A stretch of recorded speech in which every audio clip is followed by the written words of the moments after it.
واقعتاً ہمیں ترس آ رہا ہے. ہم بلوچستان کے لوگ جب اس کو دیکھتے ہیں اور اپنی حالت اس سے کمپیئر کرتے ہیں تو ہمیں اپنے آپ پر کم ترس آتا ہے, اس پر زیادہ ترس آتا ہے.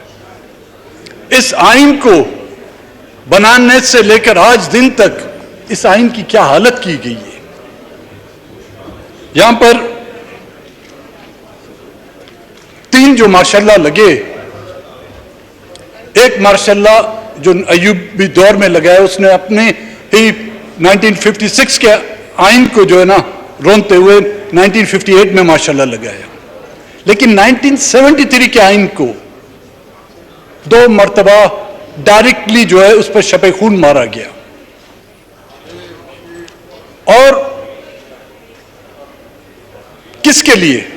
ملک کی استقامت کے لیے, ملک کے اداروں کو مضبوط کرنے کے لیے نہیں, اپنی اجارہ داری قائم کرنے کے لیے. چند اداروں نے اپنی اجارہ داری کو قائم کرنے کے لیے ملک کے بنائے ہوئے آئین کو جو ہے اپنے بوٹوں تلے روند دیا. کس کا کیا کیا گیا؟ ہم جو پارلیمنٹیرین ہیں, اس کے بعد اس سے پہلے حکمرانی تو ہماری رہی ہے نا جی, چاہے کسی بھی شکل میں رہی ہے. اس آئین کو پامال کرنے والے کسی ایک شخص کو ہم کٹہرے میں لائے؟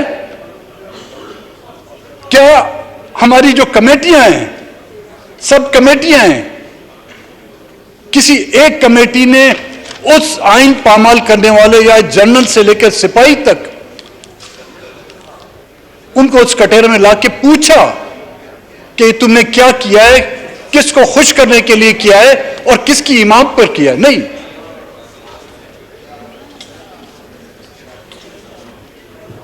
آئین پہ جو کھلواڑ کیا گیا ہے دنیا کی تاریخ میں, جو کھلواڑ یہاں کے حکمرانوں نے اس آئین کے ساتھ کیا ہے, شاید ہی کسی نے کیا ہو. مجھے تو اس آئین کی حالت, اور میں نے کہا بلوچستان کی حالت ایک ہی لگتی ہے. جب ہماری ضرورت بنتی ہے, جب ہمیں اس کی ضرورت پڑتی ہے تو ہمیں یہ آئین یاد آتا ہے. جب بلوچستان کی ضرورت ہوتی ہے تو ہمارے حکمران جب اپوزیشن میں ہوتے ہیں تو اتنے موٹے موٹے آنسو بہاتے ہیں. جب وہ حکومت میں ہوتے ہیں تو وہ بلوچستان کے لوگوں کو کے آنسو بہاتے ہیں. اور یہی ہوتا ہے اس آئین کے ساتھ. اس آئین کا حلف ہم بھی لیتے ہیں. اس آئین کا اوتھ یہاں کے عدلیہ کے جو ججز ہیں, سپریم کورٹ سے عالیہ عدلیہ سے لے کر لوور کورٹ تک, وہ اس کا حلف اٹھاتے ہیں. جنرل اسپیکر صاحب, آپ, ہمارے پرائم منسٹر, ہمارے وزراء, ہمارے chairman senate, deputy chairman senate کے اراکین, اعلیٰ فوجی قیادت, فوج کے سپاہی بھی اس آئین کا حلف لیتے ہیں. لیکن سب سے پہلے ہی اس آئین کی جو پامالی کرتی ہے, عام لوگ نہیں کرتے اس آئین کی پامالی. عام لوگ تو ایک ٹریفک سگنل کی خلاف ورزی کرتے ہیں تو اس کو جیل جانا پڑتا ہے. لیکن ہم اور آپ, ہم جو ہے نا بالکل اس سے, اس کی جتنی بھی ہم خلاف ورزی کریں ہم پر اس کا کوئی اثر نہیں ہوتا.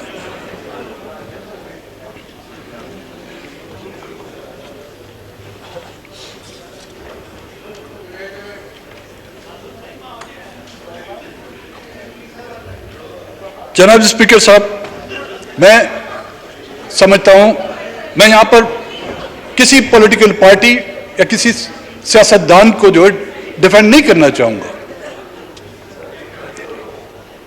کیونکہ یہ حقیقت ہے کہ اب اس ملک میں سیاستدان نہیں رہے. جو سیاستدان تھے یا تو ان کو فزیکلی ایلیمنیٹ کیا گیا, یا تو ان کو اتنا مایوس کیا گیا ہے کہ وہ سیاست کے نام سے جو ہے بیزار ہو گئے ہیں.